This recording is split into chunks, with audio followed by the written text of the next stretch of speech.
let me tell you a story that I thought I knew from Sunday school. I read the actual Bible verse, though, as an adult, and it's not exactly how I remembered it. You know the one. The Jacob falls head over heels for beautiful Rachel. He works for 7 years for her dad Laban as the bride price, and then on the wedding night he pulls a switcheroo, gets tricked, wakes up married to Leah, the older sister with the weak eyes. It means like soft eyes. So he works another 7 years for Rachel. End of story, right? Well, that's the kind of cute and cuddly kid version. Here's what actually happened in Genesis 29. After the feast, Laban sneaks Leah into the tent instead of Rachel.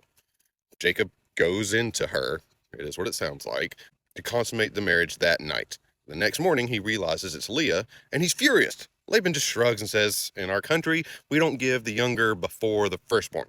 Finish Leah's bridal week, then I'll give you Rachel too, if you work another 7 years. So Jacob does exactly that. He completes the week with Leah, and then immediately marries Rachel and consummates that marriage as well. He gets both sisters back to back within 8 days. The extra 7 years of labor, well, that happens after he's already sleeping with both of them. The Bible doesn't blush, it doesn't lecture, it just says Jacob went into Leah and then went into Rachel and loved Rachel more. No hand wringing about two sisters sharing one husband, no moral outrage, it's just brass tacks. Here's what happened.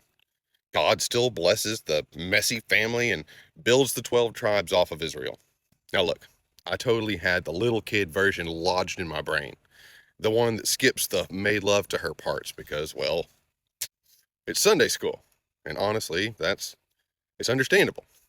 We don't need to explain ancient Near Eastern polygamy and wedding night deceptions to 5-year-olds.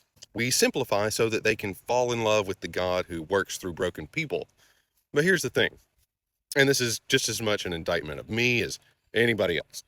It is our job as adults to go back and read the actual word, not the flannel graph version, not the highlight reel, the whole raw, uncomfortable, completed story. Because the Bible doesn't hide the messiness of its heroes. It shows us that God's grace runs straight through human failure, favoritism, deception, and yes, even two sisters in one marriage bed. So, if you've been carrying around the sanitized Sunday school version like I was, open your Bible again. You might be surprised what you find. Thank you for watching. Drop a comment if this hit home. Did you have a kid version of a story stuck in your head? Let me know which one. See you next time.